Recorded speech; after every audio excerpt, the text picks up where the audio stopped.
आज सक्रिय कार्यकर्ता सम्मेलन है, क्या कहेंगे करल में? क्या आज सक्रिय कार्यकर्ता सम्मेलन का है, इस पर क्या कहेंगे आप?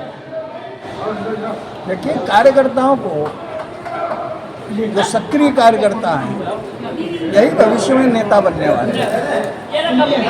यही मंडल अध्यक्ष बनेंगे, मंडल के पदाधिकारी बनेंगे और अपनी अपनी कार्य की दक्षता और क्षमता के अनुसार जिले की भी टीम में जा सकते हैं। इसलिए उन्हें बताने की आवश्यकता थी कि भाजपा क्या है, कब बनी।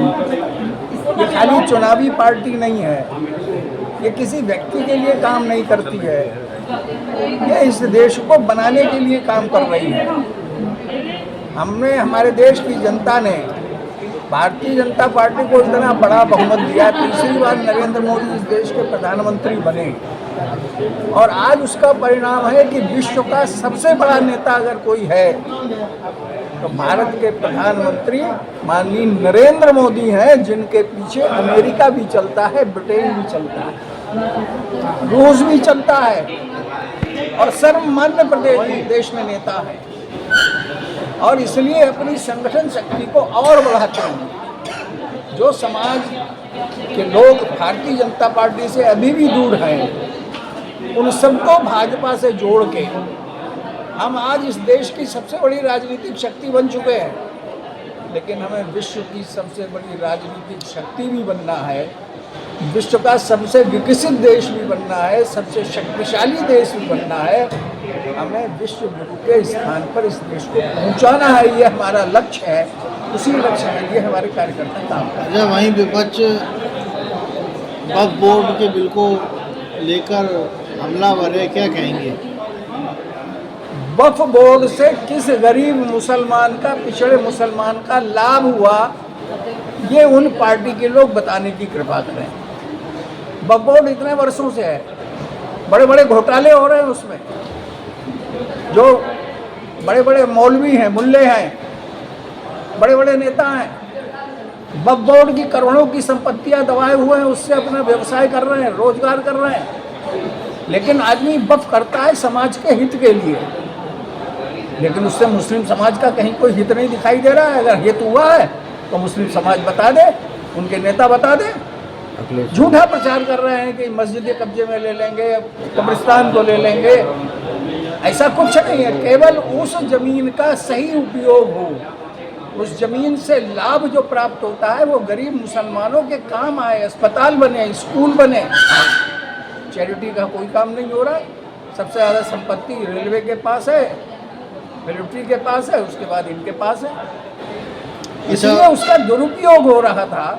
उसको रेगुलराइज करने के लिए वक्फ बोर्ड में कोई पहली बार संशोधन हुआ है?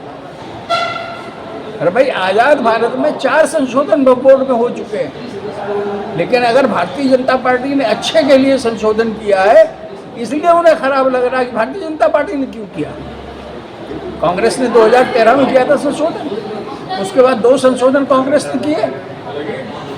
इसीलिए केवल अफवाह फैलाना, मुसलमान एकजुट होकर समाजवादी पार्टी को वोट दे दे, कांग्रेस को वोट दे दे, लेकिन भाजपा को वोट न दे, ये भड़काने का काम इन पार्टियों को लोग करना। अच्छा, वहीं सुप्रीम कोर्ट ने यहाँ टिप्पणी करी है, उत्तर प्रदेश की कानून व्यवस्था सबसे खराब है, इस पर क्या कहेंगे आप? जी नहीं, वो सुप्रीम कोर्ट ने 2 केसों के ऊपर ये कमेंट किया।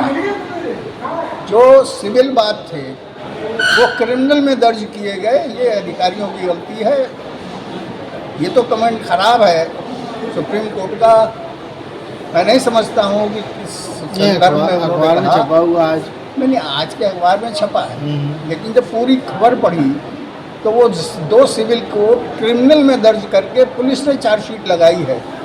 तो जिन अधिकारियों ने ये काम किया है उनके खिलाफ कार्रवाई की जाएगी। अच्छा, वहीं सपा प्रमुख ने एक अखबार और एक टीवी चैनल को ना देखने की हिदायत दी अपने कार्यकर्ताओं को, इस पर क्या कहेंगे आप? मीडिया को कटघरे में लिया है। नहीं, मीडिया कटघरे नहीं, मीडिया भी आजकल पक्षपाती है। कुछ सपा मानसिकता का मीडिया है, कुछ कांग्रेस मानसिकता का है, बीजेपी मानसिकता के भी लोग हैं। तो कुछ मीडिया वाले सकारात्मक न्यूज़ छापते हैं, जैसे कि वक्फ बिल का मुसलमानों ने समर्थन भी किया, जगह जगह प्रदर्शन किया उन्होंने, प्रधानमंत्री को बधाई दी। वो नहीं छापेंगे, जहाँ विरोध हुआ वहाँ छापेंगे।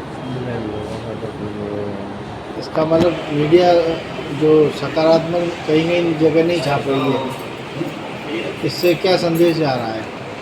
नहीं, कोई संदेश नहीं रह रहा है। वो अपना कर्तव्य पूरा कर रहे हैं, हम अपना कर्तव्य पूरा कर रहे हैं। आज आप करैल पहुंचे हैं, 2027 को लेकर करैल की जनता से क्या कहना चाहेंगे?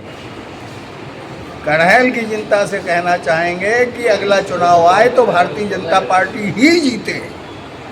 अच्छा, कुछ दिन पहले दिन दहाड़े एक प्रधान पर गोली चलाई गई है, जिसमें अभी भी कई यहाँ आरोपी फरार चल रहे हैं। क्या ऐसे देखते हैं आप, कानून व्यवस्था किस तरीके से चल रही है?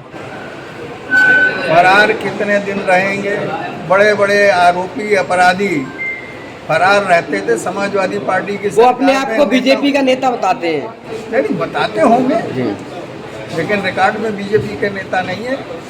आजकल तो समाजवादी पार्टी के छोटे भैया भी कहते हैं हम बीजेपी के नेता हैं। उनकी तो उन्हीं से पूछो जाके कि सपा के नेताओं के साथ है, बता रहे अपने बीजेपी का नेता है। तो ऐसे आरोपियों के साथ आपकी क्या कार्रवाई होगी आपकी पार्टी की? कानून के हिसाब उनके ऊपर खिलाफ कार्रवाई होगी, चार्जशीट लगेगी, बच नहीं पाएंगे। थैंक यू, धन्यवाद।